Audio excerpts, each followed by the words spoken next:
Ladies and gentlemen, welcome back once again to Untitled Africa. This is Chris. Good to see everybody.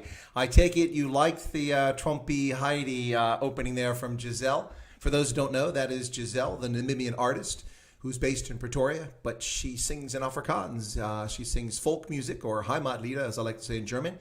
She also sings country music in English and in Afrikaans, as well as Afrikaans pop. So I hope you enjoyed that, ladies and gentlemen. Welcome aboard. This is Chris once again here on Untitled Africa. And as I said, that was Giselle. Lots going on today. So just a moment here, trying to get control of my computer. It's acting up. All right, so I've got control again. Hey, thank you to everybody who was able and willing to become a member yesterday.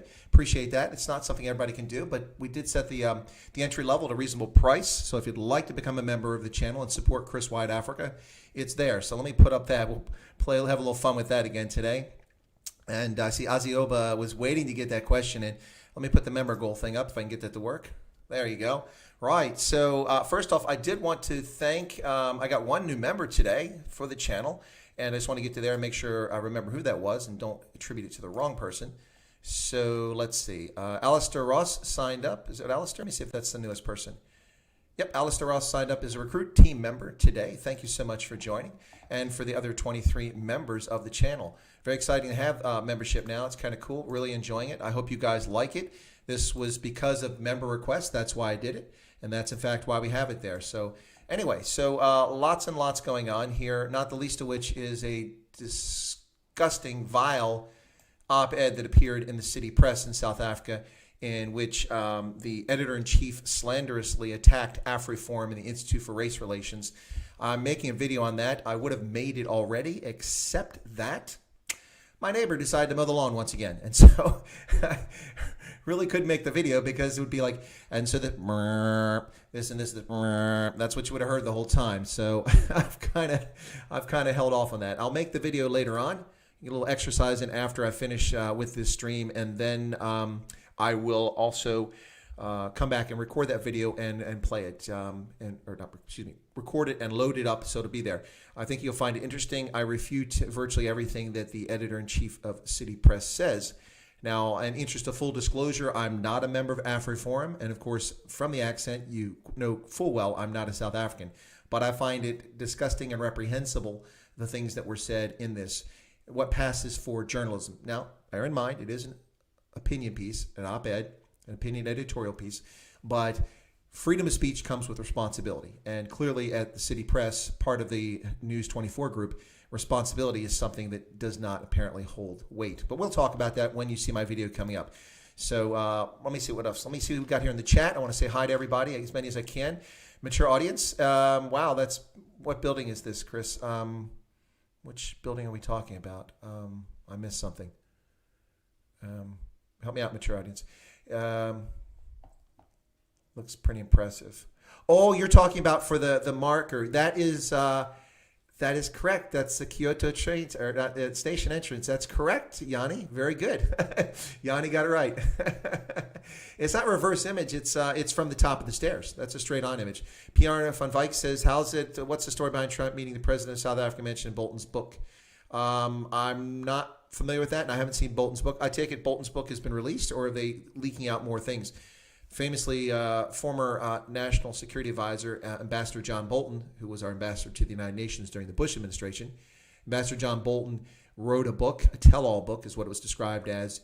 Of course, it was timed exactly during the fraudulent impeachment ceremonies that were going on. I call them ceremonies because it wasn't a real trial or a real investigation. But that book was under review by declassification authorities because I, just like John Bolton, can't simply go and write a book and say, here you go. So, for instance, the forthcoming chapter that I have in a book about U.S. Africa Command, which I'm still waiting for Stellenbosch University to publish. It's been a few months now, but the COVID-19 mess sort of slowed it down. But I have a chapter on there on the history, origins, and the impact and outcomes of U.S. Africa Command. I have the marquee chapter after the opening. I've been waiting for that to come out for some time, but I couldn't simply write that and share it with the press. In my role as a former intelligence official and government official in all the different capacities I've worked, I have to get clearance from the U.S. government. Now, the good news for me is in the past, I would have had to go to multiple agencies, but because I worked at the Army War College, they simply checked it for classification, which is what they're doing with Bolton's manuscript, and they also checked it for policy prescription. but the policy prescription wasn't an issue anymore. It was at the time because I was still serving, and so they had to review my manuscript to see if I prescribed that the government take specific positions. I did not, simply assessed and evaluated them, which I'm allowed to do. So they went through those two hoops. But when you were formerly an employee of the U.S. government, you can't simply just go on and write anything you want. You can be charged if you disclose classified information. And it doesn't matter if you do it intentionally or otherwise. If you unintentionally disclose classified information, you could go to jail. Of course, famously, if your name is Hillary Clinton, that doesn't apply to you, or Uma Abedin, or any of the other shysters caught up in the espionage, whatever you want to call it, against the United States. Let's see. So Wesley Young is there. Good evening. Let's see. Azioba, hey. Tertia says, good evening, Trumpy and Heidi featured in my eldest daughter's life. Miss all those good kids programs. Yeah, no, it's beautiful. It's lovely what Giselle did with that Trumpy song. I really like it. I didn't understand all the lyrics, so Johan explained them to me, and there was a few pieces I didn't get. Now it makes a lot more sense to me, so cool beans. Hello to Marvin Hammond, Martin Mull, Wayne. Let's see who else we got here. Marty, 1970.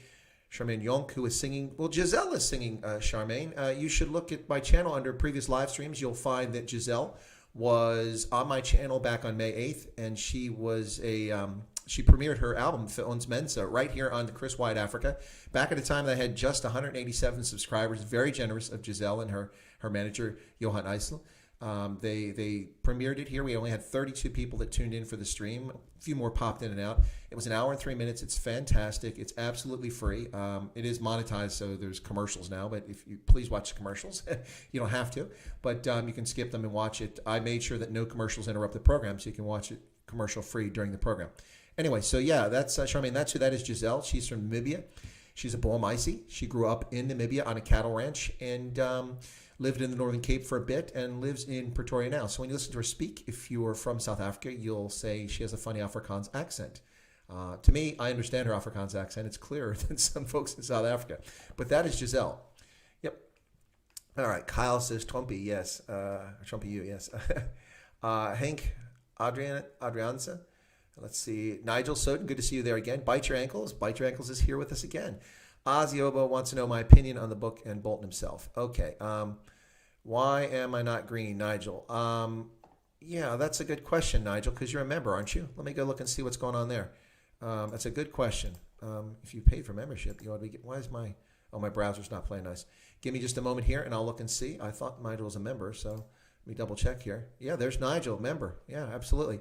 I don't know why you're not showing up as green, Nigel. It must be a YouTube thing. Anyway, for folks to know, Nigel is a member of the site, and my apologies for you not showing up in green. I can't fix that at the moment, but I'll make a note of that. Why is Nigel not in green? Someone might say because he's not eating a bad apple, but haha, not funny. Nigel in green. Okay. I made a note of that, and I'll take a look at that after the stream. Sorry about that, Nigel Soden. That's my apologies. Get you online. Lynn says hello. Hello, Lynn. How are you? TJ, is Afroform taking them to court? Tian, that's not something if I knew I could disclose anyway, but I would encourage them to do it. It seems very slanderous what's happened here, and they should pursue it. Malcolm Stark says hello. Aina says hello to everyone. And Lone Wolf says, Dumela, what's hilijang? Kitsi hilisantli. Calabo. All right, so username says, greetings, honorable members. Yeah, you guys are bringing it over from Naldo. I've got to come up with something clever from a U.S. political standpoint or U.S. Social standpoint that greets people. So remember about the impeachment was the lady standing behind Trump ripping papers. Yes, that would be her. Edward Snowden. Kyle says, please like the stream, you beautiful people. Hey, yeah, so Kyle has jumped in there and pulled up some of my custom emojis I put on for members. You can see a rugby ball there, the U.S. South African flag. So thank you for that. Edward Snowden, yeah, Edward Snowden, he's a clown. Anyway, Yanni has put Giselle's live lockdown album debut right here. Remember, it wasn't just a concert during lockdown. It was the beginning of lockdown. Well, not the beginning, but early in lockdown, May 8th. And it was the debut for her album. She was supposed to do a tour all over Southern Africa and also in the United States in several locations. And it went to naught because of the COVID-19 hysteria. So she and Johan decided to go ahead and debut the album anyway. And oh, by the way, we will have a stream coming up on my channel sometime soon with Giselle. It'll be an hour and a half max, no 4 hour and 20-minute marathon sessions this time. And we will be playing her music videos interspersed with interviewing, talking to her about her album. Why? Well, because she rocks. It's the first reason. But the second reason, honestly, is that now all of her music, all the songs on Federalism are available digitally. Even though the album was released, apparently some of the songs weren't available on some of the sites, like Apple and Google and Amazon. But now all of it's out there on all the platforms. We'll have all the links in case you want to go purchase her digital music and give you a chance to hear more from her. Anyway, in the meantime, for those tuning in, thank you so much for tuning in. You're listening to Indaba Africa. This is Chris Wyatt on the Chris Wyatt Africa channel here on YouTube. And we've got a good crowd today, pushing 60 folks. Thank you for tuning in. Lots to cover, but let me do a few announcements right up front. First off, no, I don't drink exclusively Starbucks. As you're about to see, I will drink the real thing, Coca-Cola here, but I do have a Starbucks handy.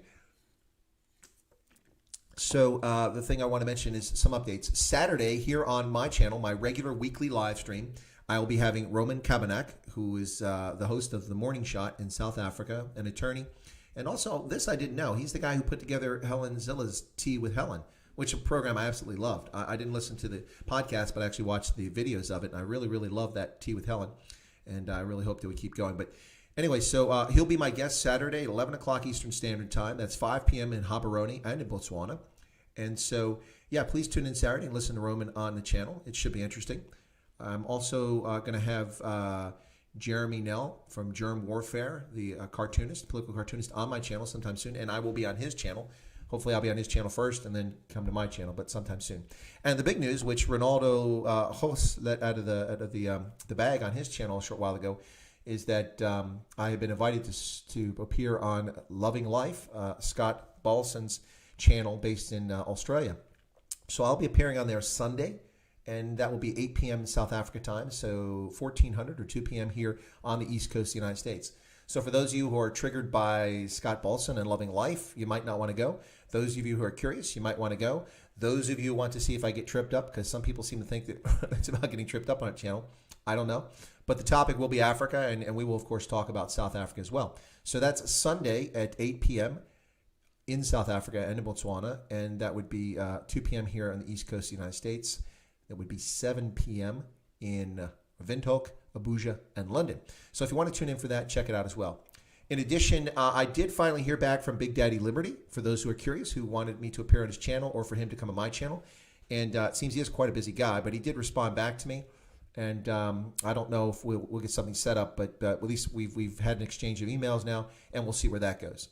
In the meantime, I've reached out to a few very popular South African YouTubers who folks may or may not know, and I'm not going to mention them until I get the confirmation, but I'm trying to get some other guests on the program. So beyond that, I'm still getting guests from across Africa and the U.S. who can talk authoritatively, at least interestingly, about Africa. So look for that coming up. Right, now let me get back to the chat over here. What are you guys talking about Edward Snowden? Ted Cruz is your newest hero. Okay, bite your ankles. What did he say? News 24 is a drag of porno news. Nigel, you may be right about that. Lynn says hi. I think I already said hi to her. And Yanni, thanks for putting Giselle's links in there. I really appreciate that. And Azioba says, thank you for answering my question. U.S. elections around the corner. What kind of reaction would we expect if Trump is reelected? Alternatively, if Biden got elected? Well, Azioba, if Joe Biden gets elected, well, we've got someone new coming into the channel here. Just a moment. I'll announce that. But if Joe Biden gets elected, it's the death of democracy in America. We're already on that path with the Democrats controlling the House of Representatives and their shameless showboating and virtue signaling, which means nothing. And Henk Kloppa has become a member. Really? Hank wasn't a member. Oh, my gosh, I thought he was. Oh, he's a member. Thank you for signing up to be a member, Hank, very much. There you go, 25. You're pushing up the little bar there. Thank you so much, Hank. I set the goal for 35 today to see if we get some more members under. Thank you so much for becoming a member. Hank has been a long-time subscriber to the channel and a contributor in the chat. So thank you very much for that. Really grateful that you joined. I appreciate it very much. And to all the other 24 folks who've joined, 25, quarter century mark. That's pretty good. But the elections, if Biden wins, what I was going to say is that it's ironic that Barack Obama had control of the presidency and the House and Senate for 6 of his 8 years as president, and president for all 8 years. The Democrats had 8 years, or at least 6 of those years, in which they could have rammed through anything they wanted, including the Unaffordable Care Act, which they did ram through, and saddle us with an unconstitutional piece of legislation which destroyed our healthcare system, which a lot of people said was not functioning to begin with, but that's because they're pretty ill-informed. First off, there is no healthcare system as such.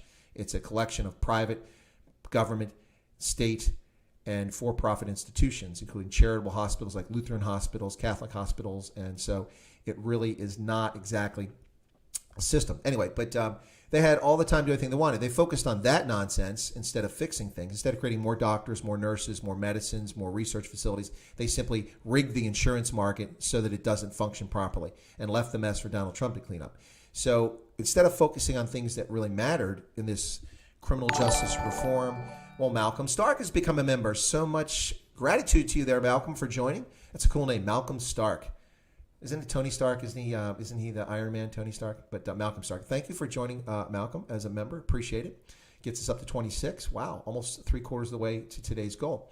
So as I was saying, with the 8 years under Obama, there was no effort to improve racial equality, pay, police brutality, all these things that we're supposedly hearing about that are supposedly societal ills in the United States now. Not a single thing done by the Democrats. But now, Donald Trump, who has no authority to change these things at the state and local level because it's beyond his purview and his jurisdiction.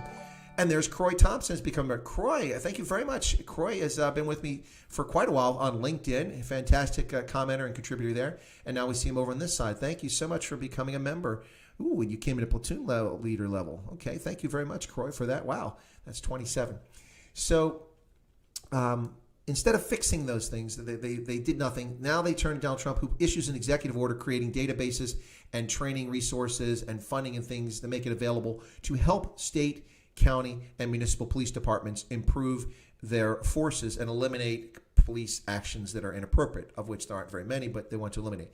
So Trump actually does something with an executive order. And what do the Democrats say? Too little, too late. Excuse me? You were in charge for 8 years, and 6 of those years you had no impediment whatsoever to change this. You didn't change a damn thing. And now you pick on Donald Trump? Please. These people aren't serious. If Joe Biden wins, that's what we'll see in this country. The United States will continue to spiral downwards. We'll go back on the course that we were on when Barack Obama was president. The world laughed at us. When British and French jets led the way bombing into Libya in ostensibly an American-led operation where we trailed from behind. I'm not advocating violence or conflict or something like that. My point is that this is the same president who famously went to Saudi Arabia and bowed on his knees before a monarch. That's right. Yeah. And he said his wife said she's proud to be American for the first time ever. Well, after making millions of dollars from her privileged position and her elite life and her Ivy League education and her connections, it's nice to see she finally was proud to be an American. I guess, all the advantage she had before that didn't make her proud. But anyway, so that's what we'll get with Joe Biden. And the fact that he's senile, and if he's not senile, please prove it. The fact that he's senile means he won't be president very long. So whoever he picks as vice president will take over when he resigns shortly after going in office and securing his place in infamy or history, as he likes to think it. What will happen if Trump is reelected? Well, if Trump is reelected, we'll see more of the same. Now, and that's what I actually want to show you guys today. So now, this is what's going on. Someone mentioned it yesterday. This is the storyline now. So, well, that's not the one I want to show you. Yeah, there's the one to show you. So, after his West Point appearance at the graduation, CNN, that's the crazy news network or the criminal news network, has taken its mission to be evaluating the physical health and the care of Donald Trump. So concerned. Same news organization that actively covered up Hillary Clinton's clear mental issues and her balance issues and her health issues throughout her campaign in 2015, 2016, until she fell down. And it was obvious when she got a concussion that they couldn't cover it up anymore. They never delved into her health, moved right past it, and now they're obsessed with Donald Trump's health. This guy is like the freaking Energizer Bunny. He's amazing. I love this. This is Trump's tweet response to it. He says, "The ramp I descended after my West Point commencement speech was very long and steep, had no handrail, and most importantly, was very slippery. The last thing I was going to do was fall for the fake news to have fun with. Final 10 feet, I ran down to ground level. Momentum." Yeah, exactly. There are things they're pulling up, and if there is an issue with Trump's health, so what? Why are you obsessing about it? This is the latest, orange man bad thing. So it's not going well with COVID-19. That's not going to unseat him after the impeachment, after the Russia collusion nonsense, after all this other fake stuff, the Logan Amendment, all these other things taking place. They can't get him. So it's just one thing after another. This is what we'll see in the rest of Donald Trump's presidency when he's reelected in November. More of this nonsense. And I'm sure we'll probably see fake accusations of sexual harassment dating back to 1973 when he was a plebe at university at Wharton Business School or something like that. It's more of the same, ladies and gentlemen. That's what you're going to see. So Trump will win unless the election is stolen by states sending out hundreds of thousands, millions of invalid bail-in ballots so that people can mail in multiple votes. Unless that happens, he will win. No way around it. Let me catch back up here. Vutsarko, good to see you again. Oh, okay. There you go. Hi, are they statues standing? Well, I'll tell you, Tough Gemini, all the statues at Gettysburg National National Military Park are all standing. I was there just 2 days ago. I made a video you can find on my channel, and in that video you'll see me talk about the key engagements during the battle, the course of the 3-day battle, what happened, and you should find it interesting. I did it in segments, so you can watch the little segments that are 1 or 2 minutes, or you can watch the whole thing in sequence of the way, because I didn't film in the sequence of what happened because of the way the battlefield is. I drove around and filmed a few things out of sequence, then went back and I posted them while I was on the battlefield, which a lot of people really enjoyed, as I gave commentary from my daily visit out there. And then I went back and put them all together in sequence, and so you can watch that. And that one's got commercials with it. But the others, like I always promise, any short videos I don't monetize. You shouldn't be subjected to a 2-minute ad so you can watch 90 seconds of video. That's just insane. People actually do that. It drives me nuts. Anyway, so yeah, so the statues are still standing, but it is a good point. Kyle has got the sauropod and the cherry blossom from Japan. That actually looks pretty good there in the chat, the custom emojis. Hope you guys like those custom emojis. I picked them all very specifically. Hey, Fonz has become a member. So happy to see you as a member there. Excellent. Thanks for getting with us here. It's fantastic, Fonz. Fonz, also a longtime subscriber to the channel, now a member, gets us up to 28, 80% of the goal of 35 we're trying to achieve. Audience is climbing. Thank you all for coming in. We're getting there. Let's see what else we've got here. Yeah, Nigel. Yeah, Nigel's still great. I don't get that. Nigel's a member, so I don't know. That's some YouTube thing, which I can't control during the stream. Let's see what else we got here. Oh, yeah, Nigel, it's probably because you are on your mobile phone. I think that's what it is. Exactly, because the chat, I have a hard time chatting when I'm on my mobile. For instance, I can't use the @ symbol to like @ Ronaldo Hose or @ Chris Wyatt or @ Nigel Soden. It won't do that. So I just put the ampersand, the @ symbol, and then type their name because it doesn't highlight when you're on your mobile. It's because you're on your mobile. That's what it is, Nigel. Pretty much guarantee it. Kung Fu Kenny says, good day. Well, good day to you, Kung Fu Kenny. Good to see you there. Let's see what else. Scott's all right. Hobby Hyper says Scott's all right. Yeah, I don't have any problem with Scott. Some people do. I will go on there Sunday, and hopefully you guys can check it out. Lord Moore, subscriber until tonight. Yeah, he had a controversial guest on a short while ago, and I didn't get a chance to watch it because I was trying to record a video about the situation with the City Press editor-in-chief slandering AfriForum and the Institute for Race Relations, of which I'll have a prepared video. And by the way, hang on.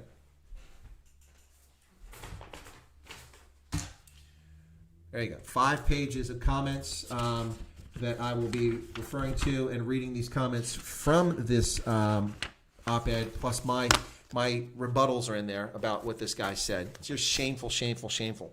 And so anyway, so I'll be publishing that, and hopefully you guys will enjoy it, and we'll see what's going on. He had a very opinionated young woman on a live stream. Okay, well, I'll have to check that out later on. Should be an interesting interview, Dan says. Yeah, I hope so. An old gentleman. What's this? Whoa. Okay.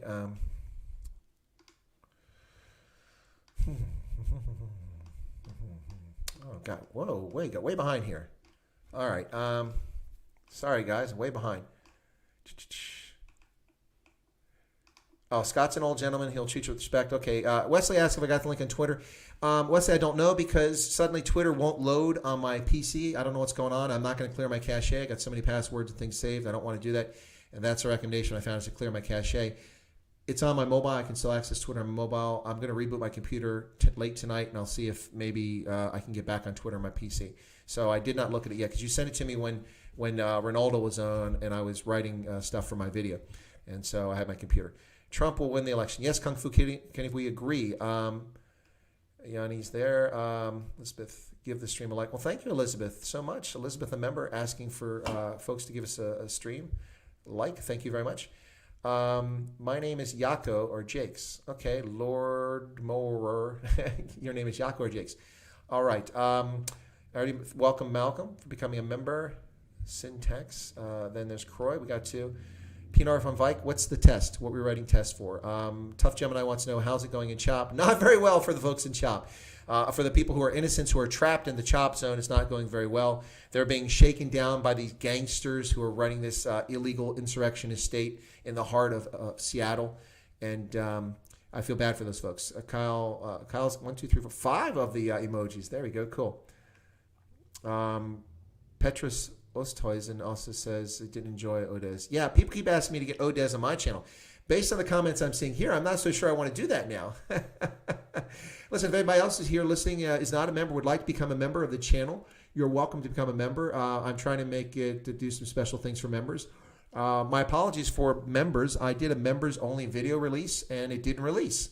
I tried to follow the rules for members, and apparently I didn't quite get it right. So I did a post on the channel for members only, or for everyone, I think it was, and asked if the members could see it. Someone said that it was private, so I went back and fixed that. And since then, I think a dozen of the members have gone and actually watched the video. I hope you like that video. I made sure that I got the high quality version of it downloaded. That's from the Rugby World Cup 2019 for the members. Anyway, so I'll do things like that for members, along with the things you see listed in the membership levels. But we're at 28 members. I was shooting to try to get 35 today. Let's see if we can pull that off. And we're 30 minutes into this stream. So let's see what else we got here. Yeah, I don't know if I'll have Odez on then if people are so controversial about it. I have to think about it. I have to watch more of Odez's videos to see if that's something I want to tread into. Hank is welcoming all the new subscribers and to the new members. Thank you so much for that. The new members are all, not all, but for the most part, are longtime subscribers, but some new subscribers as well. Pan-African is okay. Let me jump ahead on this a little bit because I'm way behind. Ryan says, what do you think Trump will remember for? That's a good question, actually. I will tell you that Trump will remember for several things. He'll be remembered falsely for, and there's Paulie. Paulie's become a member. Paulie and I've been chatting for a really long time on Ronaldo's channel, on my channel. It's been a long time subscriber here. I mean, early days of the channel. So thank you so much for becoming a member, Paulie. Good to go. Thank you so much for that. Trump will be remembered falsely for all the nonsense that's said about him. Like, for instance, people remember the Obama administration for being the least corrupt administration in U.S. history, which is utter nonsense. It was the most corrupt, the most scandals. The list of them is endless. I could sit here for 20 minutes and run through scandals in the Obama administration. But nonetheless, because the press told that lie, it was repeated enough, people actually think that that's true. The same thing will happen about Trump. They will think that he's a racist, that he did this, that, and the other. But if you actually look at the policies implemented during the Trump administration, none of that's true. Trump will be remembered for the vision to create Space Force.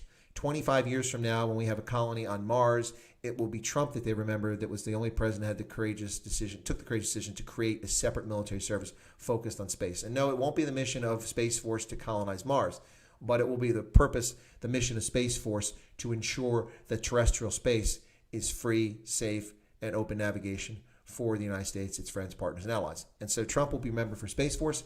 He will be remembered for his revocation of executive orders after Obama lied to us and told us repeatedly that less than 2% GDP growth is the best the United States will ever achieve. This country has passed it. We can never achieve 3% GDP growth.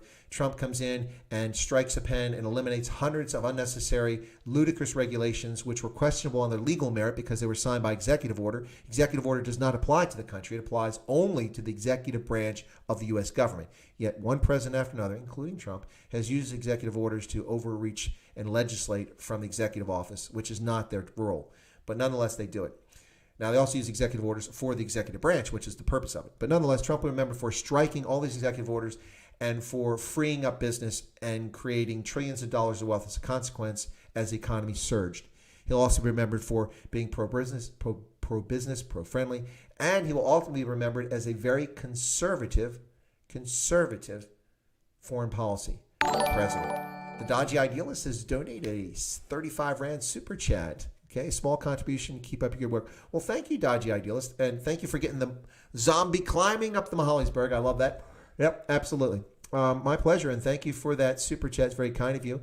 A small contribution. Hey, look, any contribution is fantastic, and it's unnecessary, but I thank you all so much for it.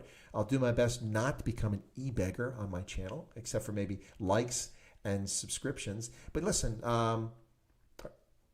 if you haven't already liked the video, please feel free to like the video. All right, ladies and gentlemen, we're just past the bottom of the half hour. The half hour of this, so the top of the hour here on the East Coast of the U.S.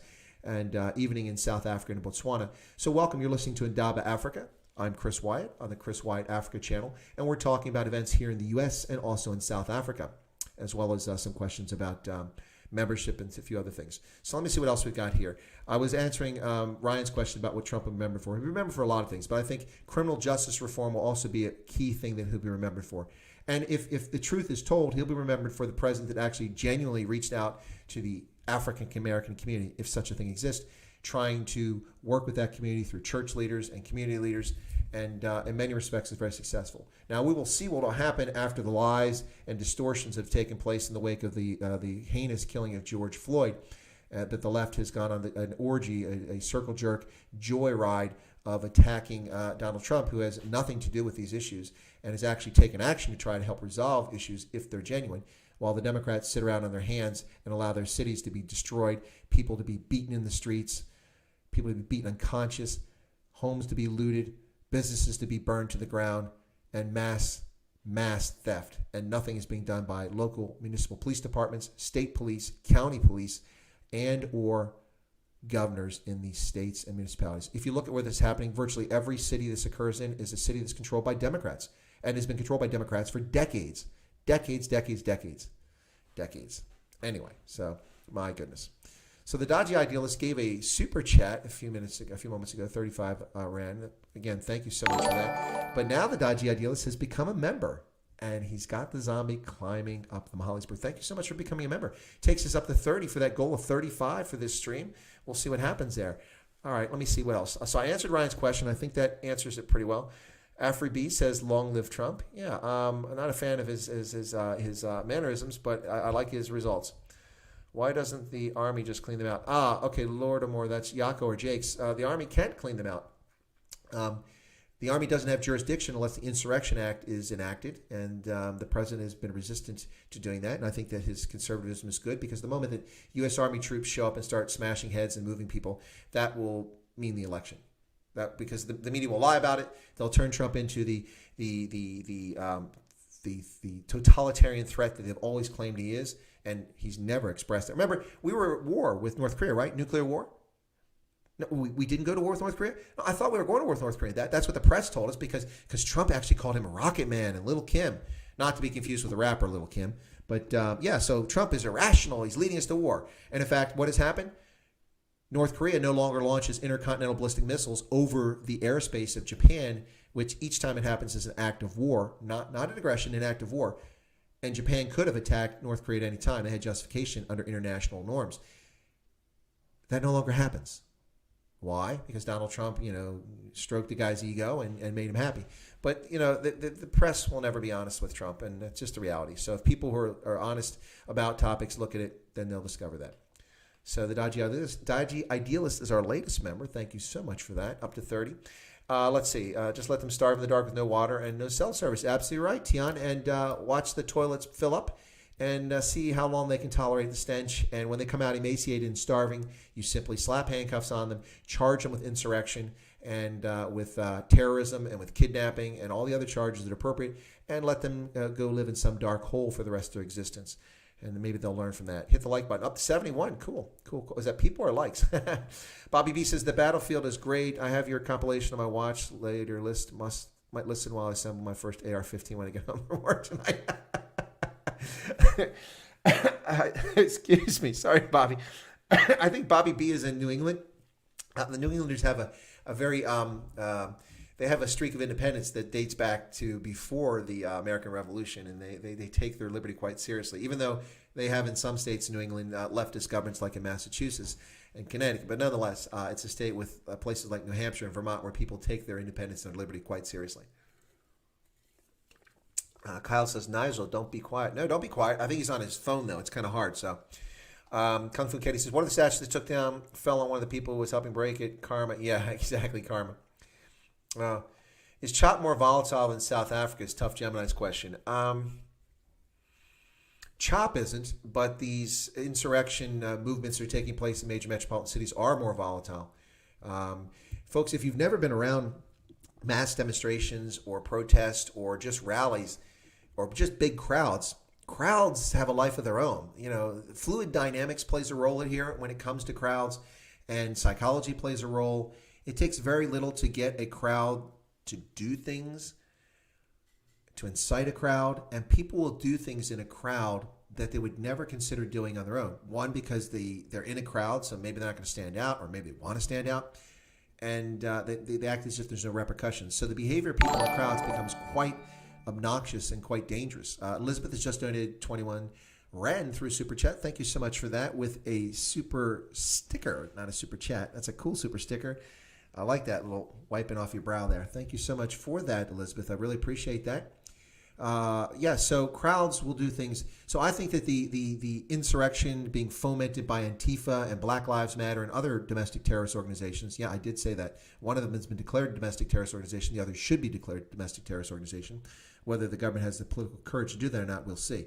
But in the meantime, those things are far more volatile, and more people can get caught up unintentionally and die or be harmed grievously as a result of it. CHOP is contained. It's inside a zone. It's dangerous for the people that are stuck inside that zone. And frankly, they should have fled, but I know some people were trying to protect their property and they're stuck.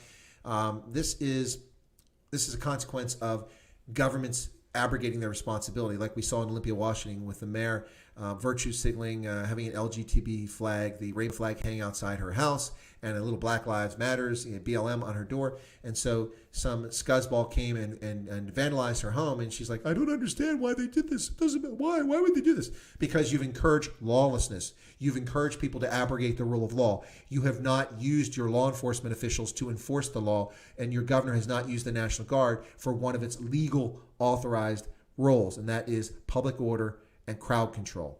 That's right. That's what they're there for. And you have allowed this. That's why this is going on. That's why the world thinks America's up in flames, because you and your willing accomplices, your little fellow travelers in the media, have lied to the world and depicted America as a horrible place.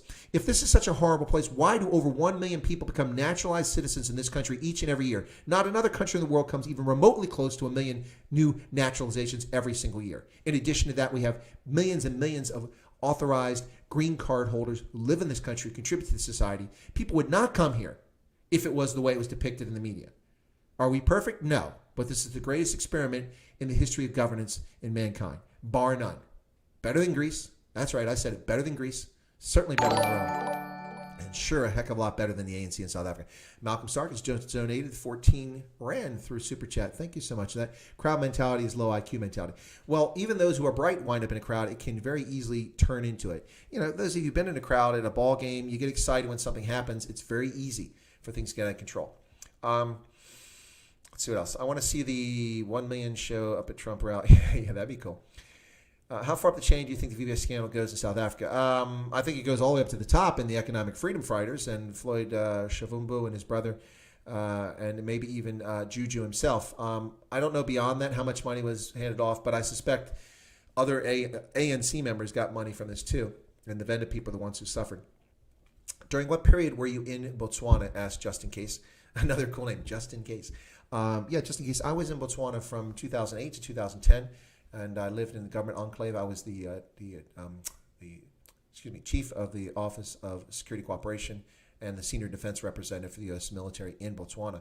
And in that role, I was also the liaison to the Southern African Development Community, which is located about 600 meters from my office and about a kilometer from my house from the other direction. Yeah, so I was there then, but I've been to Botswana many times and been back since then, and have long ties to Botswana. So that's when I actually lived there for 2 years. Malcolm says, I just can't understand how people can't see how what they're doing is destroying themselves with these far leftist ideologies. Look at South Africa. Yeah, absolutely right. We defeated socialism. Now, one of the things, a little sneak peek, let me give you something here. Here's a freebie before you see the video. This is from City Press, Mondli Machanya's vile op-ed piece in which he slanders AfriForum and he slanders the Institute for Race Relations. And I wanted to mention something here because this is about, let me find it here very quickly. Oh, yeah. So this is something he writes in his piece, and I just want to read this to you. It's kind of a sneak preview of what the video will be like. Their mission is to see, AfriForum and IR ostensibly, their mission is to see democratic South Africa treated as a pariah in the same way the apartheid regime was back in the day. And by the way, some of the most odious dictatorships are treated today. To which I'll ask, odious dictatorships? What, like the close and personal friends the ANC has in Cuba, Venezuela, Sudan, Tehran, and Beijing? Yeah, okay, there you go. Maybe that'll whet your appetite for my video later on. Yeah, so exactly right. But why does socialism have any credibility? Kung Fu Kenny says, we'll stay... Jumped ahead on me again there. Sorry.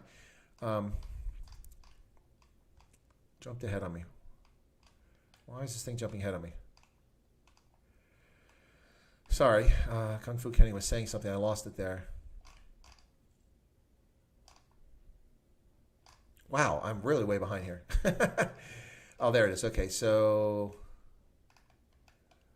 Ozzy says, appreciate your in-depth answers. This year is the end of Trump's first term. What key policies would define it? What criticism, praise you have? The criticism I'd have is that Trump should stop trolling people just to foment controversy. He doesn't need to. There's enough controversial stuff without him stoking it. I get why he does it, but it's very distracting. Also, his Africa policy is going nowhere. Bolton announced it, but there's been very little effort, and I find that to be a shortcoming. Beyond that, I also think that the criticisms, where the hell is my wall at? I don't see a wall from one end of the country to the other in the southern border. And yes, it doesn't have to be every square mile, but it does need to be done. So that's a criticism for Trump. I got a few other criticisms, but successes, lots and lots and lots of them. Deregulation, leadership, inspiring the country, speaking well about the country, not apologizing for the country, threatening those who fail to live up to their obligations, like our NATO allies who are spending less than 1% of GDP on their defense, letting us carry the burden into perpetuity. We've been doing that for 60 years. It's time for countries like Germany to start paying their way, and other countries in the NATO. And they are now because of Trump. Of course, the press said he's an isolationist and a xenophobe. He's leaving NATO. No, we never left NATO. We never intended to leave NATO. We never threatened to leave NATO. We never threatened to do anything. Trump was just trying to get people to live up to their end. So lots of things. Criminal justice reform, which I'm not a fan of, not because I'm against it, but just the blanket argument that we should have criminal justice reform. I don't think that it was a legitimate argument. But what Trump did was productive, so I'll give him credit for that. His reaching out to communities, those are the things I would say are successes. And there's more. I don't want to focus too much on that. How many Japanese commended Americans for their bravery in World War II, even in defeat? Can't we just stop tearing down statues and stupidity? I'm not sure where you're going, Dan, other than if you're saying that your opponent praised you. That was afterwards, certainly not during the war. Listen, the Japanese gang raped American nurses that they caught in the Philippines, raped a few of them to death. I mean, we're talking about hideous, years of rape, what was going on to these women. Disgusting. They murdered American soldiers, bayoneted them because they weren't moving fast enough in the Bataan Death March. The Japanese looked at anyone who surrendered as less than human, and so they treated them as such, regardless of whether they were Chinese or Westerners. And what happened to the British soldiers who surrendered in Singapore is quite sad. But anyway, the Japanese did respect our bravery, but they didn't respect surrender, trust me. Elizabeth says, can you clear history and not clear the passwords? At least on Chrome you can.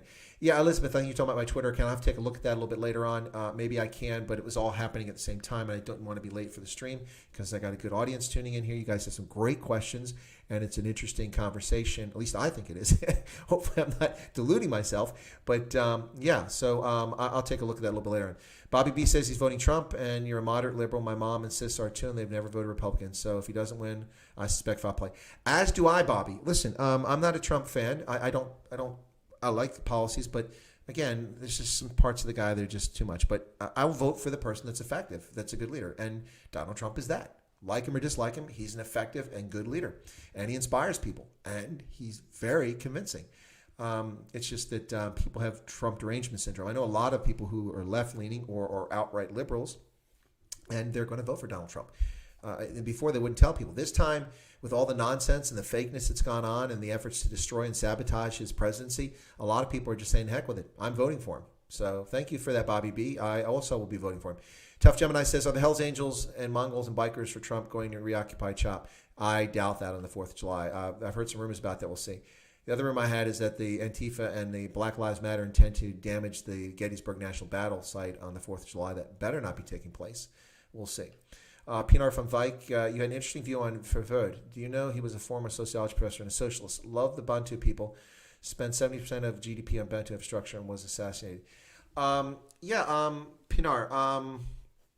yes, I know he was a professor and he's a socialist. But again, my take on the National Party is that, and not to offend people who are supporters of the National Party, because that's not my intent, but the National Party in many respects is very much like the African National Congress today, minus the pervasive corruption and minus the incompetence. The National Party was competent at what it did, but it was essentially a socialist party with a security state. It became increasingly a security state as apartheid progressed. It became increasingly more difficult to convince the white population that it was necessary.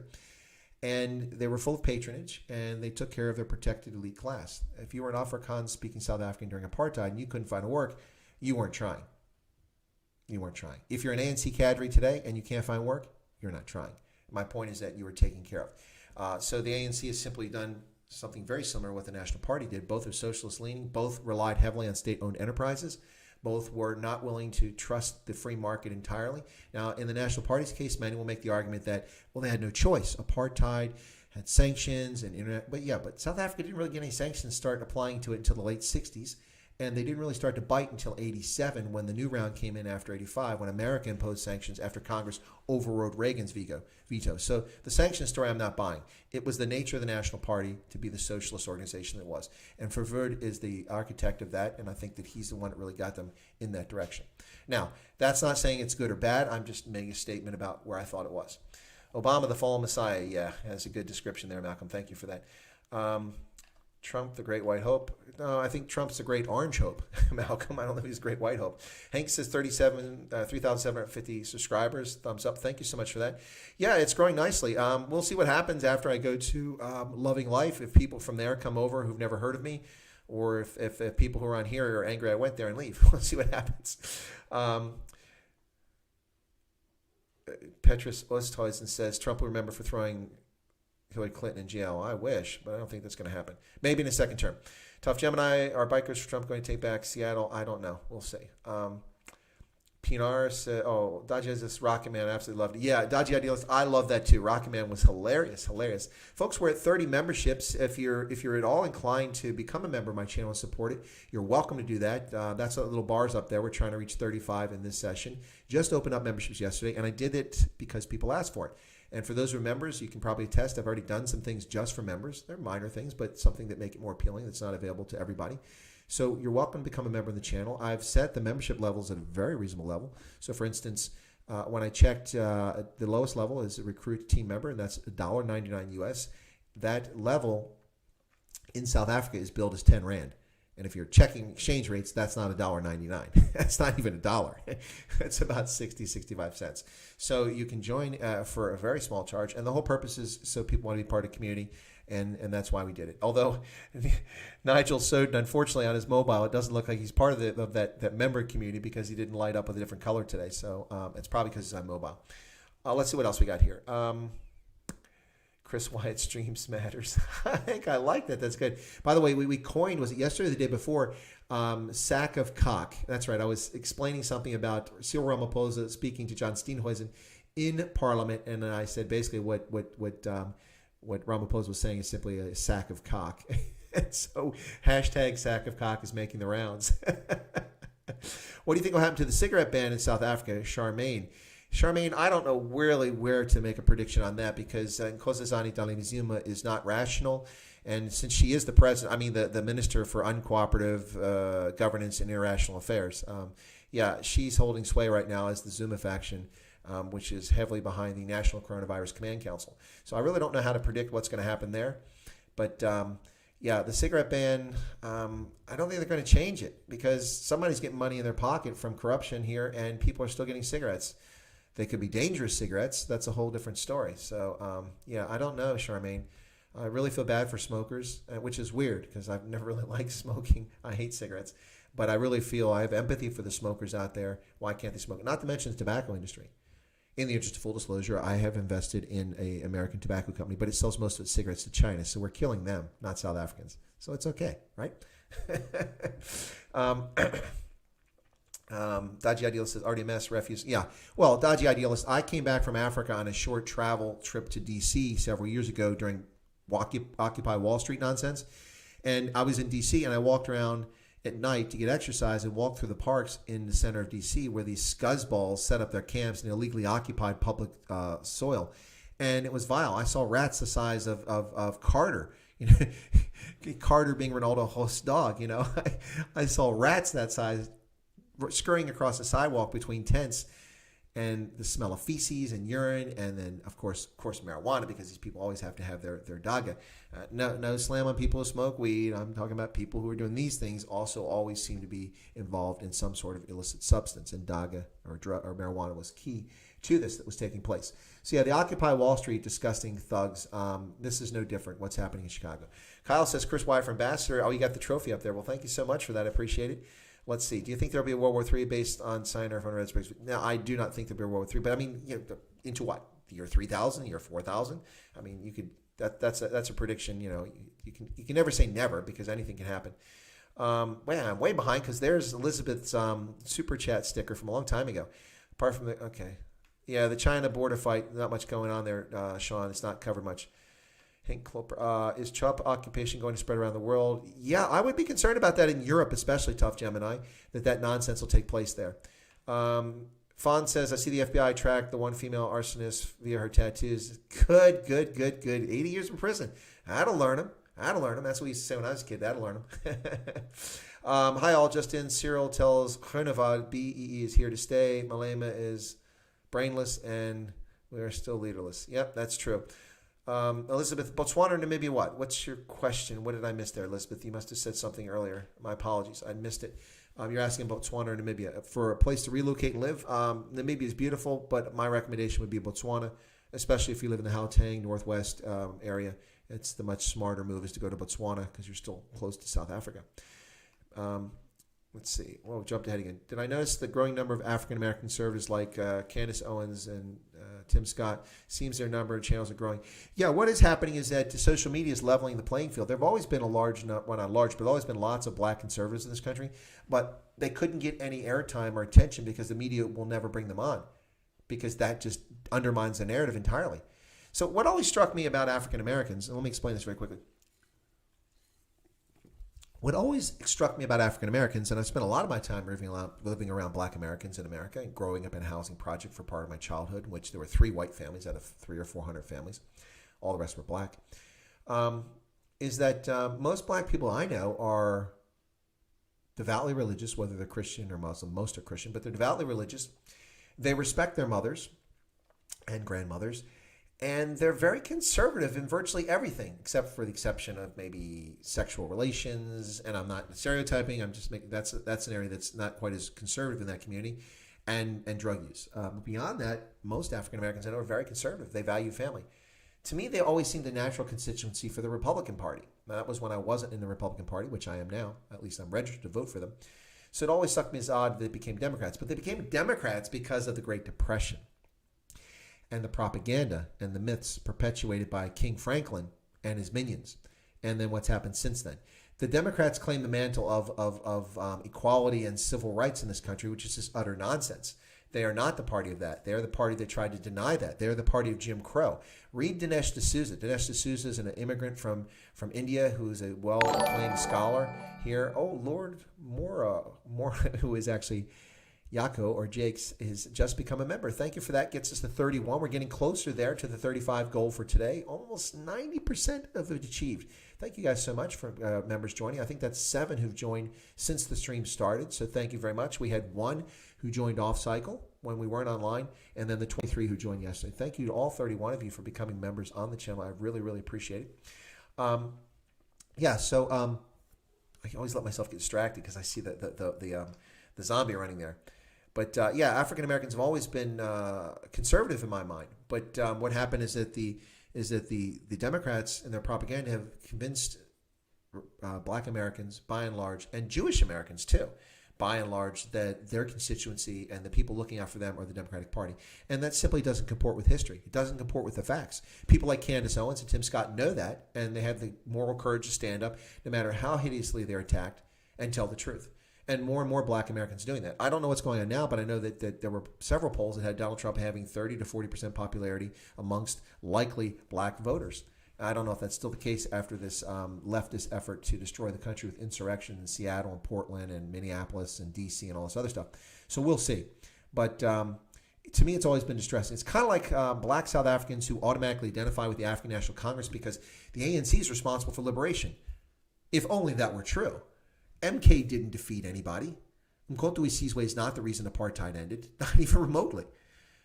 The reason apartheid ended is because it was morally wrong and the government was having increasingly difficulty convincing white South Africans that it was necessary.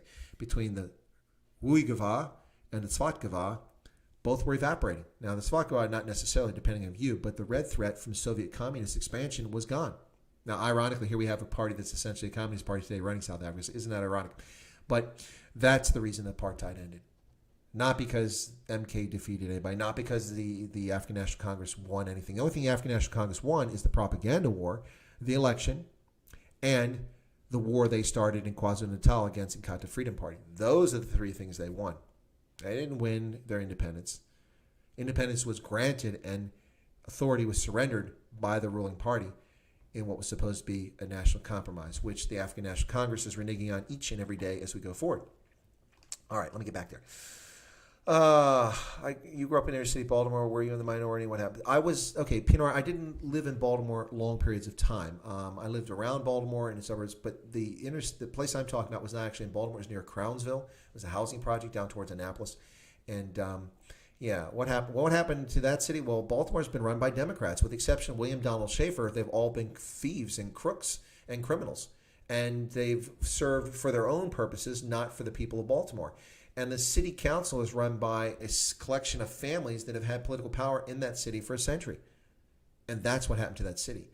Also, piss poor urban planning, piss poor investments in the future led to Baltimore being a port city of great importance and a manufacturing center of great importance to being kind of a rust belt and falling behind. That did change in the late 1980s when the Inner Harbor was refurbished, and then the city went on a better improvement streak. But big parts of the city have lots of problems. There are several neighborhoods where row houses, you can buy them for a couple of bucks because the city takes them over because taxes aren't paid and they sell them off. The city has lots of problems. But again, run by Democrats for decades, and they want to blame Republicans for the problems. The other problem is that Baltimore lost a huge part of its tax base when in the 1950s, 60s, and 70s, many white Baltimoreans moved out of the city and to the county of Baltimore, which now the city occupies almost the entire county, but what's left of the county outside there, or to Anne Arundel County or Howard County, which is Howard, but we say Howard, or Prince George's County, Montgomery County. They moved to the beltways. Now, the outskirts. The reason people did that, of course, the argument that's always made by the race merchants is that, well, that's just the whites, they're racist, they left. No, it was white Baltimoreans who left Baltimore because they could, because they had decent paying jobs, and they could buy affordable housing outside the city in better school districts without the chaos, the corruption, the traffic, the congestion, and the crime that Baltimore had. They could have a lawn and a yard where the kids could play and a park where they could play, and they could drive to and from work. So the advent of automobile, mass expansion automobile, affordable housing with property outside a city, and then, of course, the growth of suburbs with shopping malls and such. All that came at the same time, and whites moved out of Baltimore en masse. That doesn't mean the city became all black, not at all. What happened in the 1990s and the odd decade, which a lot of people miss, which is very interesting, is that a lot of black Baltimoreans moved out of Baltimore. And guess where they moved? Right into the same neighborhoods in Baltimore County, Howard County, Anne Arundel County, Montgomery, Prince George's County, and Frederick County, in the exact same neighborhoods where the white folks moved. So if the white racist had left Baltimore because they hated black people, which was nonsense, and moved to the outskirts, when the black people came, where did the white people go? They didn't go anywhere. They still live there. Anyway, these people with their coffee table analysis don't understand what's happening with social interactions. Whoa, gotta catch up here. I've got to do better in this. Imagine if I had, let me see. Let me catch up. Always wanted to name my band Morse Lytle. Okay, Hank, you had a band? That's cool. Ozzy says, I believe the U.S. needs to move past the two-party system, have more parties in legislative and executive. Partisanship is harmful to democracy. Well, I agree with you, Ozzy, but it's not a simple thing. We've had many efforts to do it. John Anderson ran as an independent in 1980, got 5% of the vote, which is the minimum amount to qualify for federal money from the fund that people contribute to for political parties. Otherwise, he'd had to pay out of his own pocket. So John Anderson ran. He got 5% of the vote when Reagan ran in 1980. And then in 92, Ross Perot ran. He was actually leading in the polls until he withdrew from the race. Then he came back in the race, and he wound up winning 19% of the popular vote, which meant that he gave the election to Bill Clinton, who won the plurality of just 41% of the electorate. Bill Clinton became president, 41%. Then George Bush got 38%, and then Ross Perot got 19%. But honestly, 75 to 80% of the people who voted for Ross Perot would have voted for George Bush, but he lost them because there's no new taxes and because the economy briefly was on the skids as a consequence of Iraq invading Kuwait and pushing the price of oil up. But what happened is, we've not had a good success. We've had third parties in the past. Of course, we had the Whig Party. We had which wasn't a third party. It was one of two parties at the time, two major parties. But we've had the Know Nothings. We had Teddy Roosevelt's party that tried and didn't succeed in the 1912 elections. Yeah, so the list, it's difficult, and particularly in the modern age when money plays such a big role and access to the media really plays a role, that it's hard for a third party to come along. I'm certainly in favor of that. We have lots of parties, actually. People don't know. We have the Constitution Party here in America. We have the Green Party here in America. But none of these parties get traction. People don't flock to them like they do in other countries. But we don't have a system that is based on proportionality. So it's first past the post for elections. You get elected, you get elected. So you get 51 out of 100 votes. You are the candidate that goes into office. And you don't have to be in a party. We have independents that run. So, yeah, I agree the two-party system is caustic, but no one has a better solution. So Pinar says, do you think federalism would work in South Africa? Smaller? Yeah, I think absolutely federalism would work in South Africa. Absolutely. No doubt about it. The problem is that the virus, also known as the African National Congress, or angry, naughty children, for those of you keeping score, would not allow federalism to take place because it would weaken their totalitarian state, which is really what's in jeopardy for them. Hank says, any comment? Oh, God bless it. Any comments on Facebook pledging $200 million to support? Yeah, okay. Facebook. Okay. As well as Amazon putting up a banner about that and supporting them with $10 million. It's just all virtue signaling. And what these businesses are doing is they're irritating a lot of people from all ethnicities. And it's not, they think they're being smart, but they're not. Facebook, I've very little hope for those guys. They take advantage of all of us, and they don't care. And they lie to Congress. I listened to Zuckerberg lying in front of Congress about his channel and then refusing to answer questions when he knew the answer was not complimentary to his business. Anyway, really, really sad. I don't believe this COVID-19 thing. Me thinks it's just a bad flu to promote communism.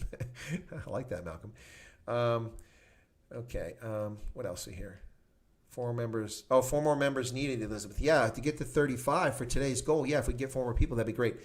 We've run over an hour now, and I think some folks are dropping off because it's getting a bit late in South Africa, so I'll go a bit longer. Clinton sucked as a president. Yeah, I agree. Green Party like the purple. No, the Green Party is not like the Purple Cow Party at all, Hank. The Green Party is quite the opposite. They're leftist, just like the Greens in Europe. Kyle says, like the stream, subscribe. Okay. Okay, let me see. There's a few other things I want to capture here, guys, so let me get back over to that. So for those of you keeping score here, just a few news items I'm going to put up on the screen here very quickly. Let me close my camera, and then I'll get the display camera up. There we go. All right, so this, I got to get rid of hang that member thing off really quick. That's kind of in the wrong way there. Membership. Member goal. There we go. Okay, give me a second here. I'm going to move that around. Whoop, that's not it. Member goal. And I'm going to move this around. God bless, that's not what I wanted to do. Anyway, I'll just turn the member goal off, and then we'll get it back later. Anyway, yeah, what I want to show you guys is that Botswana has had to resort to cutting the horns off of its rhinos because a massive number of poaching is taking place. 56 rhinos have been killed in the last 2 years, which pales in compared to South Africa, of course. But Botswana has very few rhinos, so that's the real problem here. They've really spent a lot of money trying to preserve the few rhinos they have and reintroduce rhinos in places. So you have the Kama Rhino Reserve, which is there. But yeah, so anyway, so this is from Mkwandisi Dube on Voice of America, talking about the rhinos being wiped out in Botswana. So I just wanted to share that with you guys. And an update on this. So this lady, Ms. Pule, who was horrifically murdered in South Africa, there has been an arrest of a 31-year-old man named Mzikayazi Malapane, who was appeared in court yesterday on charges of premeditated. Is it yesterday? Today? What's today? Thursday? Today's Thursday, right? I lost my day here. Yeah, today's Thursday. Yeah, appeared in court yesterday on charges of murdering the 28-year-old Pule in Rudaport outside of Johannesburg. She was 8 months pregnant, stabbed multiple times, and hung from a tree. Just thought I'd share that with you guys. And a little bit of more news for South Africa. There you go from Reuters. Amazon to hire an additional 3,000 people in South Africa for customer service roles. Now, of course, we all know that Amazon does not have e-commerce in South Africa. If you buy stuff from Amazon, it's being shipped from overseas. But they do have workers who are doing back office things and customer support. Kind of like in Ghana, where for a long time in Ghana, you had insurance companies and banks, and you had call centers, and you were calling people in Ghana, and they were handling your business. So there you go. Anyway, so Amazon's hiring some folks. I thought I'd show you that as well. And what else we got here? Botswana lifts its coronavirus lockdown, reopens schools. This was as a result of the 12 additional cases that appeared at a local hospital, and then the government overreacted and shut down the capital. They've reopened it now, apparently. So I just thought I'd share that with you guys, a little bit of news out there taking place. And get that off. And there I am. I'm back. Okay. So what else we got here? Yeah, it is almost Friday. Have you ever been in a hairy conflict situation in Africa? Yeah, I have, Pinar. I have a few times. One of them was when I went to, I wasn't going to the concert, but I had to go to an Akon concert to pick up tickets for Liberian soldiers because I met Akon earlier in the day, and he asked me if the soldiers would be coming to the concert. And I said, well, these guys make $81 a month. Your tickets are $25. They really can't afford that. And so he turned to the promoter and said, hey, Avi, can you get the colonel some tickets? And he said, how many do you need? I said, well, how about 100? And we'll let 50 soldiers bring their significant others, or those who don't, we give more tickets out. And he said, yep. So I went to the mobile company, the cellular telephone company that these guys who sponsored it were from. And the brother didn't know anything about this. He said, the tickets are all out at the stadium, so you got to come out there. Well, much to my chagrin, I had to go to the stadium, which I knew was going to be chaos. And I got out there, and I found myself in a situation in which I couldn't get in the gate because about 50, 100 people were protesting the gate because they were trying to get in for free. And this was the VIP entrance. I was in my armored Toyota Land Cruiser with ballistic glass and very heavy, weighs about 12,000 pounds. Tires blow very easily because it weighs so much. But anyway, so there's a vulnerability. But the crowd grew from 50 to about 5,000 in less than 7 minutes, 5 to 7 minutes. And they started jumping on vehicles and trying to flip our cars because that's what crowds do. So that's one instance. I've also been in instances where people have drawn weapons on me in Africa. I've been shot at in Africa. I've escaped carjackings in Africa. Lots of hairy situations in Africa. So I love Africa. Amazon using South Africa for cheap but inefficient labor, Hank. South Africa's productivity is abysmal. Sorry, South Africans, I don't mean to insult you or offend you, but your productivity is abysmal. And that's the reason why a lot of your textile industry is now residing back in Taiwan and in China, because these companies relocated, repatriated their plants to Asia because they no longer got benefit from the multi-fiber agreement. When that expired in January 2005, they decamped in mass and left Southern Africa and went back to Asia because it wasn't cost effective for them to make their stuff there. Because at that time, of course, you had so many people dying from HIV in South Africa. And of course, someone dying isn't simply someone dying. It's someone who's sick, not at work for weeks on end. And then when they die, of course, this person has to go, that person has to go to a week-long funeral. And so you lose all kinds of productivity. And on top of that, honestly, folks, not to offend South Africans, but you don't have the highest standard when it comes to work ethic across the board. And so that makes South Africa a very unattractive place to invest in for people hoping to do manufacturing.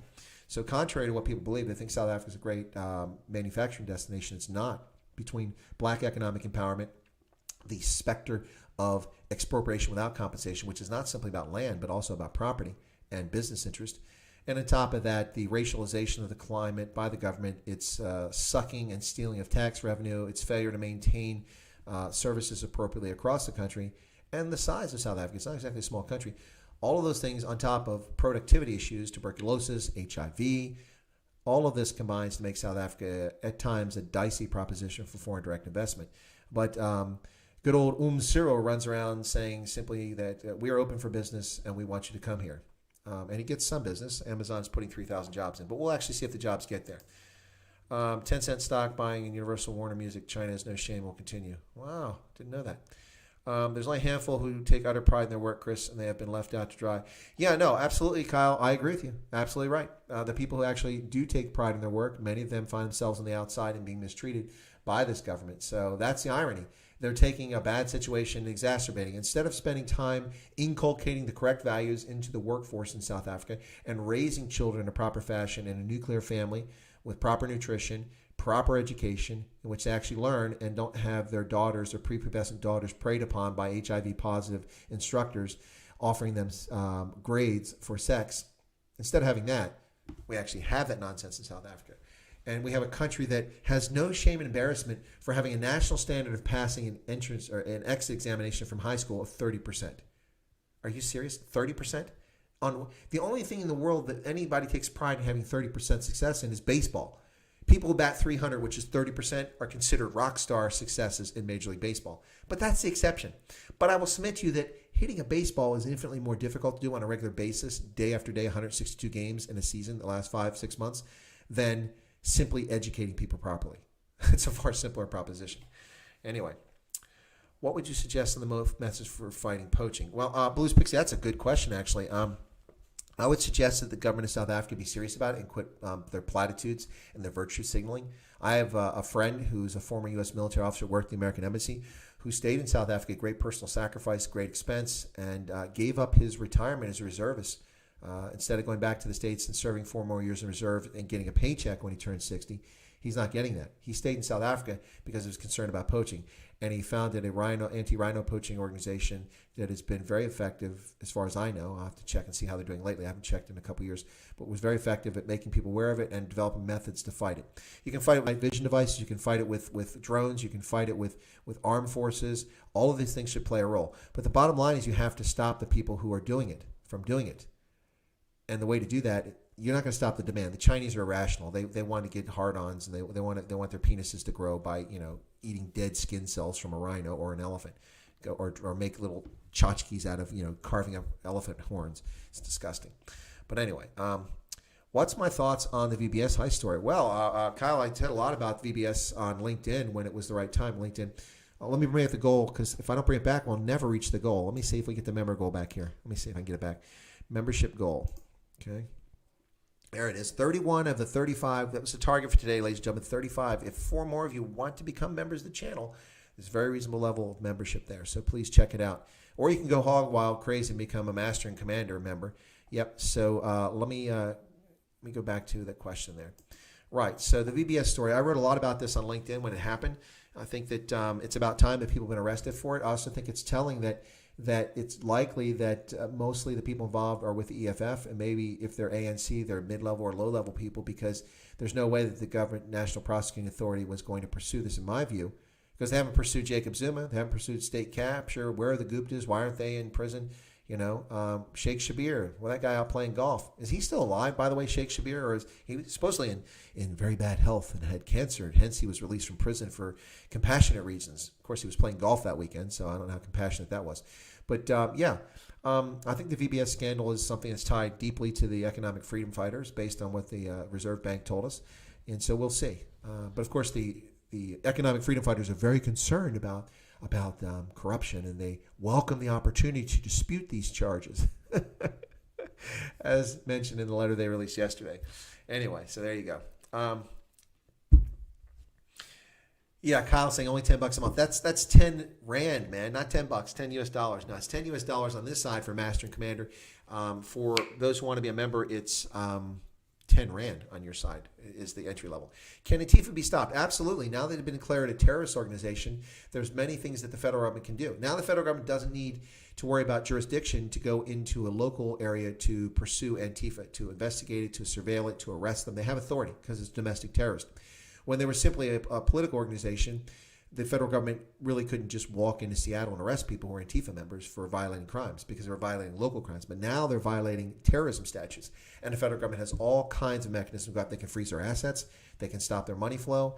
They can do surveillance on them. They can do all kinds of things. And so the gloves came off when Donald Trump declared Antifa a terrorist organization, an act that is 10 years overdue, that the Obama administration cowardly failed to do when they actually encouraged them in their lawlessness. Absolutely. These commies will never end up in jail. I think you're right about that, Hank. Wesley's off to bed. Well, I think the rest of the folks are going to go off to bed here probably in about 13 minutes. I'll close it in an hour and a half unless something crazy happens here. The Hawks not involved in some serious, I don't know. The Hawks have supposedly been involved in some different criminal illicit activity, but I don't know. They're not even COVID. Tion says not even COVID could get Shabir Sheikh. Oh, Grant says you can't even get a 440 milliliter can of Coke for 10 Rand. That's true.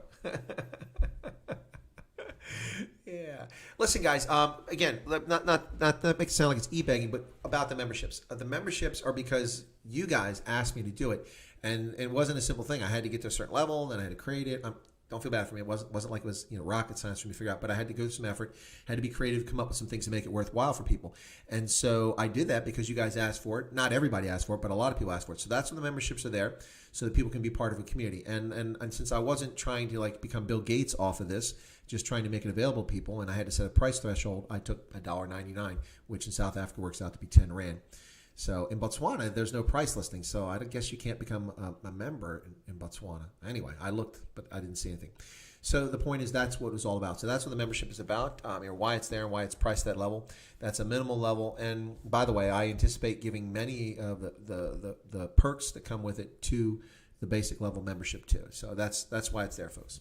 Anyway, let's see. Should interview the Hawk. People keep saying I should interview the Hawk. I would love to interview Avery Brooks as the Hawk, if that's the one you're talking about. That's not who you're talking about, though. I've watched a few videos on his channel. Maybe I'll do it. I'll think about it. Thoughts on First Democrat Andrew Jackson. Uber Sith, Andrew Jackson was a piece of excrement filth. He was an absolute disgusting human being who was a racist, a bigot, and an opportunist who had no difficulty painting any opponent as anything evil to tarnish them. And he was horrible with Native Americans, evicting Native Americans from their ancestral lands in the eastern part of the United States, creating dissension that runs to this day. He also was quite a nasty person. So not a fan of Andrew Jackson. He was the first Democratic president, as you said. Absolutely correct. Elizabeth has donated 13 Rand 99. I didn't know you could do that. 13 Rand 99. Well, thank you so much, Elizabeth. Very kind of you. And she gave a super sticker, and it's a thanks. Well, you're welcome, Elizabeth. Thank you back for that. That's very kind of you. So Andrew Jackson, not exactly somebody that I'm a big fan of. Yep. Malcolm, what's this? What's this? Something shooting poachers? What? I got ahead of me there.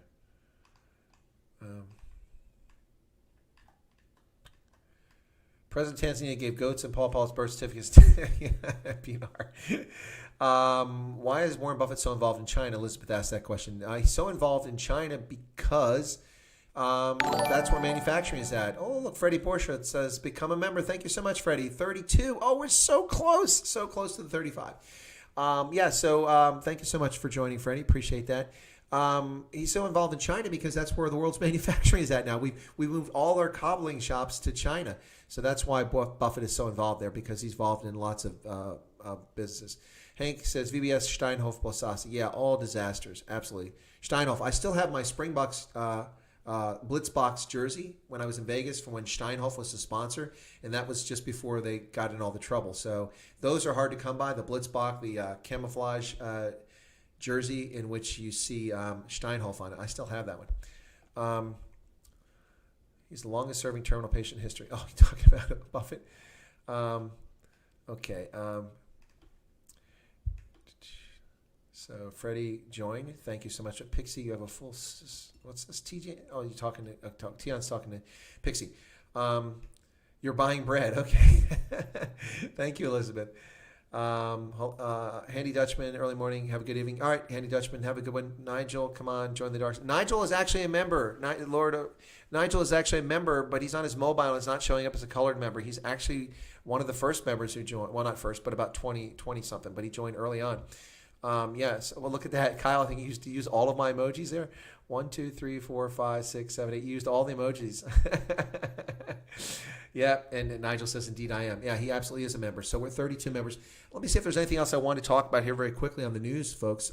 You see the obsession with Donald Trump's health. Oh, yeah, here we go. I don't want to forget this. So in America, we will no longer have Aunt Jemima syrup and pancakes.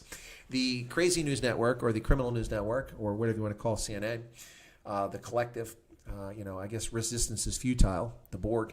But Aunt Jemima, it will no longer be Aunt Jemima. This race-baiting charlatan here, I heard him on CNN talking about how Aunt Jemima is a racist symbol. Really? I thought she was an attractive lady who was paid residuals by the company for her image to sell pancakes and syrup. Pancakes and syrup that I grew up with, which she didn't look so modern. She was very much in the more traditional style of people from a century ago. And they argued against it. Now they want to target Uncle Ben's rice. Seriously? So I guess in the place of Uncle Ben's rice, I would like to sell the Viking brand of rice. That's right.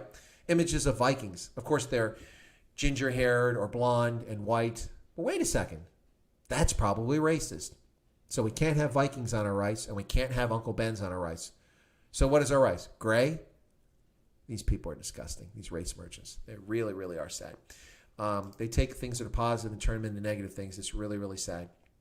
Never had anything but respect for the image and the character of Aunt Jemima. Never had a negative thought or even thought in any way derisively about anybody who's black based on her appearance. Now, there are things that were inappropriate. If you look at things like Africola. Africola is a German soft drink that was popular about a century ago. It's still around, but it's not as popular. Africola used to have pictures of black Africans with oversized lips and bones running through the nose. And it was a caricature, and it was not a particularly polite caricature. And that was actually their symbol for years. Now, that's out of balance. But Aunt Jemima, come on, grow up, you race merchant. Anyway, let's see what else. Let me catch on here. Oh, Malcolm's off to shower. Oh, he's got his shower head on there. Oh, I thought that was Jacob Zuma. Sorry. Blues Pixies, what's happening in wildlife has been happening since we displaced them all in those cages we now call nature reserves and charge people to see animals. That's, it's okay, Blues Pixies, I get your point there, but then you need a lot less people in the world. There's 9 billion people.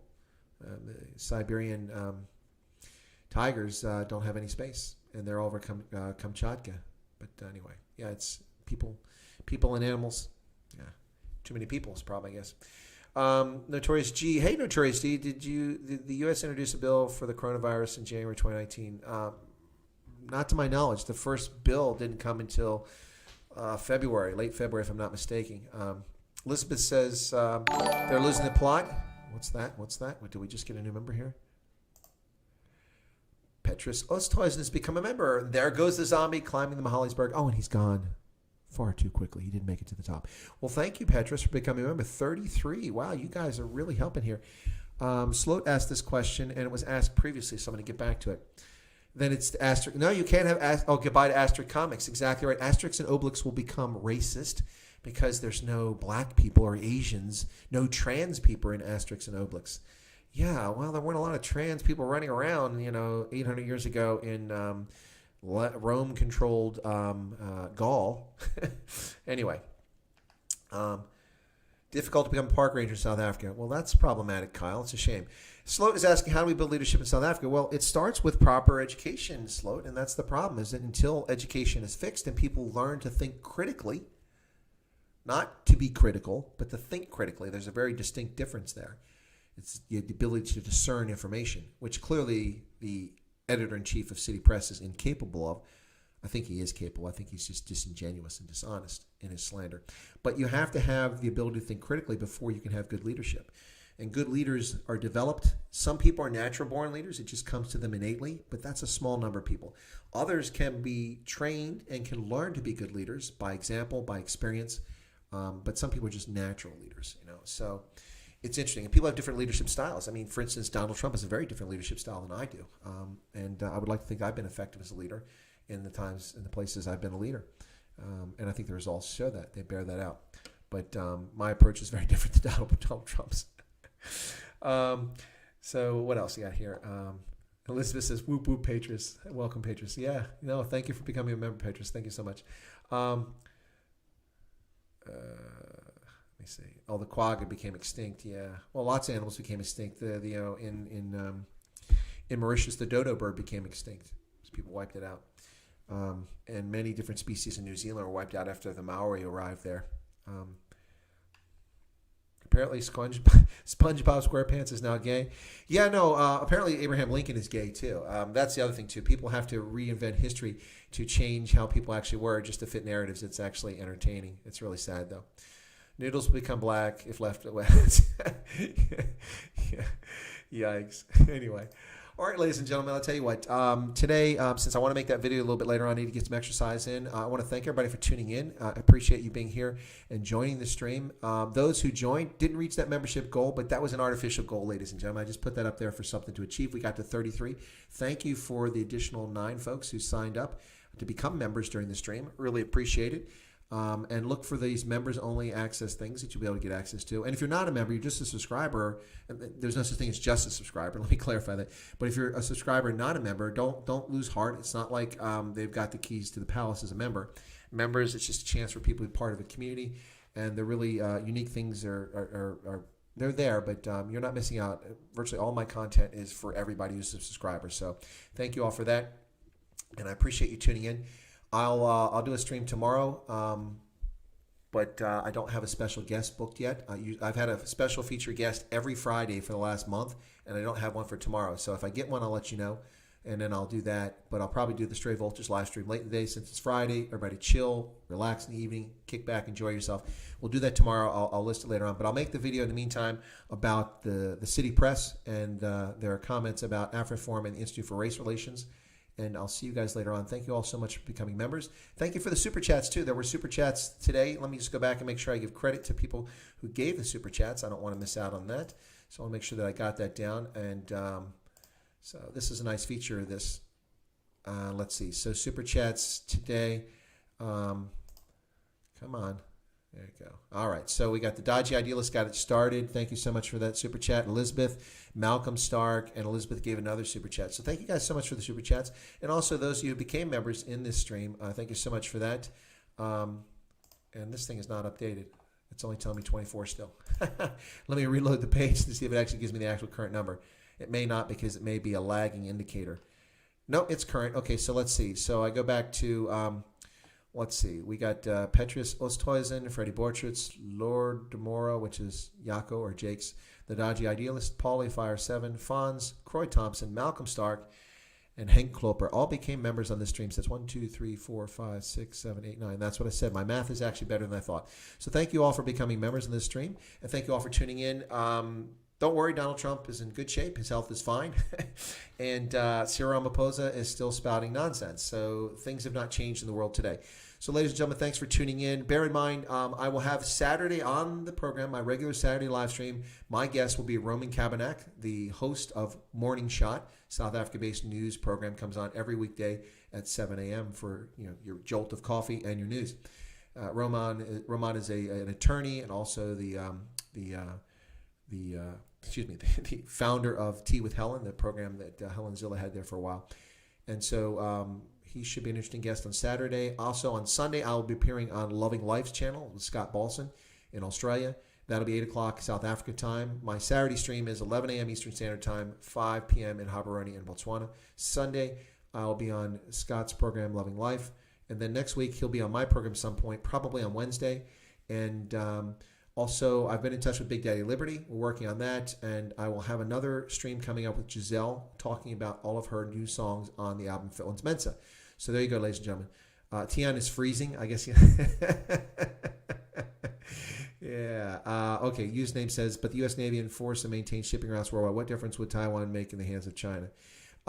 It wouldn't make a difference, a tangible difference, but it would make a huge difference geopolitically for the world. All right, so with that, ladies and gentlemen, I'm going to close out once again with a beautiful song from Giselle, Plekken de Zona. I hope you enjoyed it. Thank you so much for tuning in. God bless to everybody. Have a pleasant night. I appreciate your patronage. Thank you for the super chats. Thank you for the new members. Thank you for the other members who are already there from yesterday. 2 days, 33 members. It's a good start. And also, ladies and gentlemen, thank you so much for the pleasant conversation, the chats, the honest questions, the clean nature of the chat, the good-hearted nature of it. I really appreciate it. It's an adult channel for adults. That doesn't mean it's adult viewing, but it's adult, so we can have an adult coaching conversation here. And I really appreciate everybody contributing. So with that, I'm going to close out. You guys have a pleasant night. God bless. And I'm going to give you just a moment here. All right. I got too many things in here. Here we go. All right. So with that, here comes Giselle. Have a wonderful evening, and God bless.